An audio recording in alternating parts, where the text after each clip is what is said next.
and definitely farming obsessed. I certainly go to bed thinking about the animals, I dream about the animals, and I wake up thinking about the animals because I can't really shake it.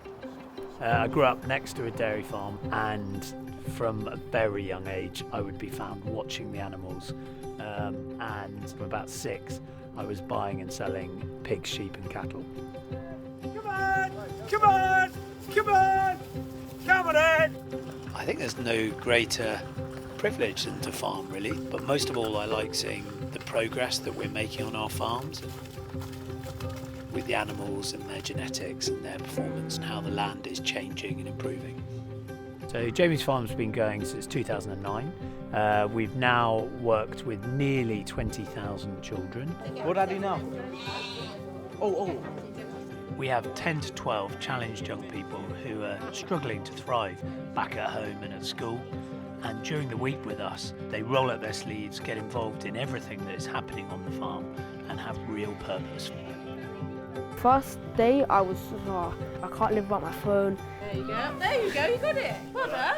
I got a lot braver, I guess. I was not brave at all. I was like, even looking at the pigs, I wanted to stay back from the pigs at the start. Now I got in with them, I'm walking in, I'm feeding them, I'm cleaning their stuff, even though I don't want to do that stuff, but it's good to get involved now. I got pecked by a chicken, only once though. I hate you, Clive, if you're watching, I hate you. Oh, Clive is a cock-a-doodle-doo, whatever they are, chicken, and he bullies other chickens. I had the idea for the charity while I was working as a teacher in Croydon in London. So I think the education system and the farming system have both, perhaps over the last 10, 20, 30 years, been very short-term. Pressures in the education system mean that academic achievement has been prioritised, and often enrichment has been harder to provide within the school system.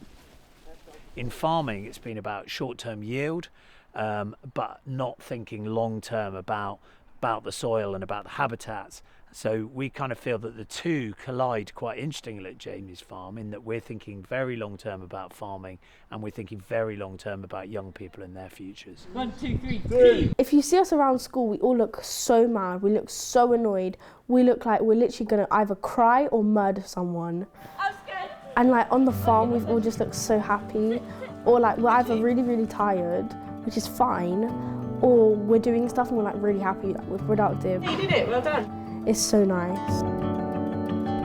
So every farm that Jamie's Farm runs has been chosen on a kind of feeling about the place, the beauty of the landscape, the beauty of the buildings. Being in those environments is really, really valuable for the children, but also nature connectedness, because most of the children we work with come from very urban backgrounds. I think it was good to get out of the big city to just come to the farm. I feel like I didn't really know there was this side to me, to be honest. Like, and most of the time when I was offered to do things, I'd say no, but coming here really opened my mind to new experiences. So I describe the children as 6 inches taller when they leave Jamie's Farm. 1, 2, 3. Because they've been challenged quite hard and because they've built a certain resilience and grit during the week, they've almost started to build a muscle that they can carry on building when they go back to school. So we now have 6 rural farms, 2 farms in the Bath area and in a valley next to each other. We have 1 in Herefordshire, 1 in Monmouthshire, 1 in Sussex, 1 in Skipton in Yorkshire and 1 in London. We now farm over 1,000 acres and on that land we have around 1,000 breeding ewes and over 200 cattle. We're thinking very carefully about how we can use that land and act as a really important steward of nature.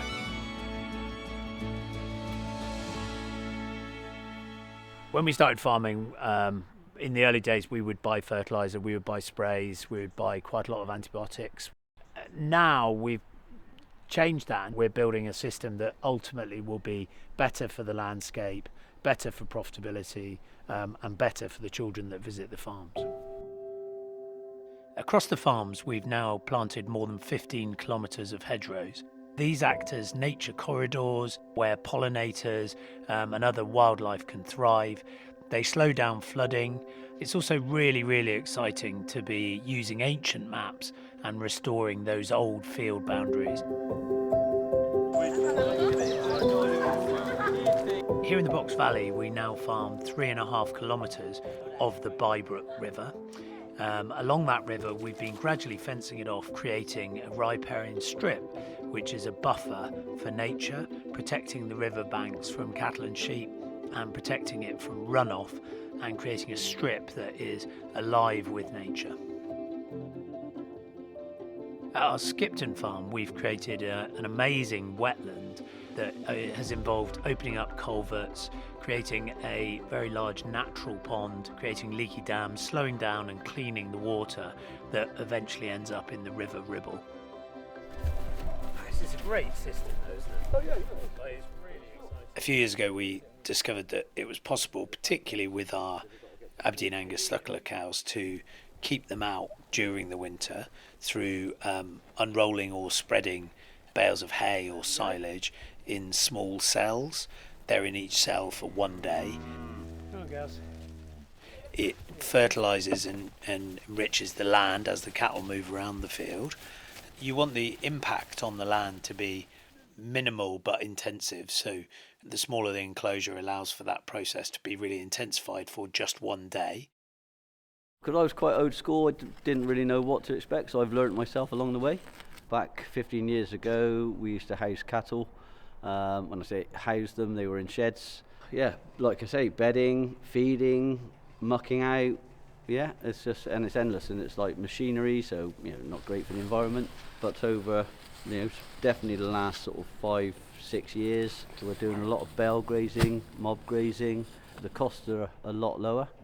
So yeah, and potentially less work involved, because you're just going out to check your cattle and move them every day, if not every 2 days. It saves you hours and hours of time. It's a game changer, yeah. And now we've switched to this system. The cattle are much healthier.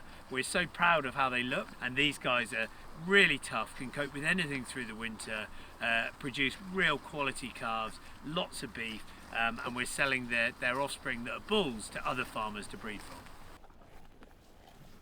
About 7 years ago, we started planting herbal leys. In fact, the first one we ever planted is in the field behind. So herbal leys are a diverse mix of seeds, basically includes herbs, legumes and grasses.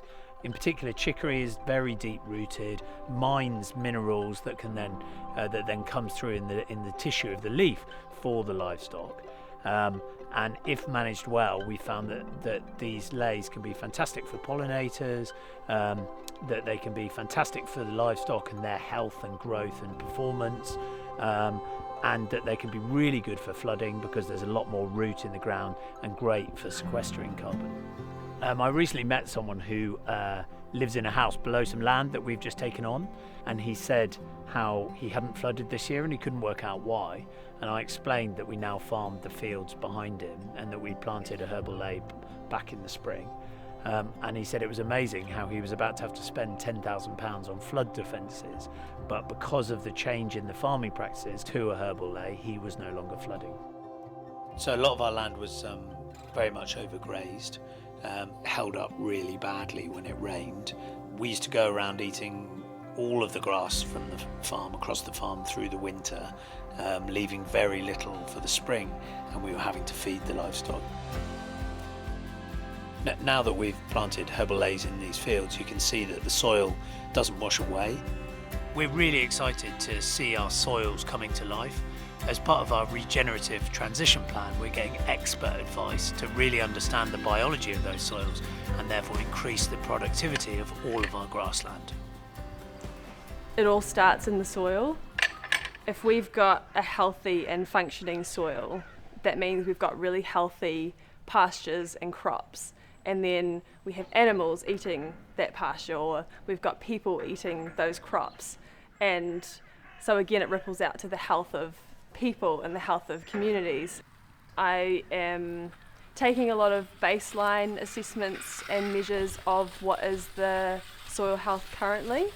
And then from there, I'm going to be, looking at where are those opportunities to again have that soil be functioning really well. So yeah, you can see here this chicory root. So there's a few of them, but how deep that root is going down. So yeah, when we've got herbal leys, we get quite different root structures. All of that and all that diversity, yeah, is allowing that water flow, drought resistance, space for air, for microbes to breathe, space for carbon to be locked into the soil. Oh, there's some worms there, which is a good sign, and they're quite shiny, like the soil isn't really sticking to them. So that's a good sign of healthy worms, happy worms. We want to see what's really working well at Bath so that we can then roll it out across our farms. We also want to be a place that we can welcome people to learn about this, whether they're farmers or non-farmers. And we really want to think more carefully about the food system, where we sit within this, and how more farmers can adopt this approach, because hopefully it's a win-win. At Jamie's farm, we're trying to weave together the hopeful story of our farming enterprise, which is regenerative, resilient and long-term, with exciting long-term hopes for the futures of the thousands of young people that we host each year. We're really excited about being part of a more optimistic future for young people and a more optimistic future for farming.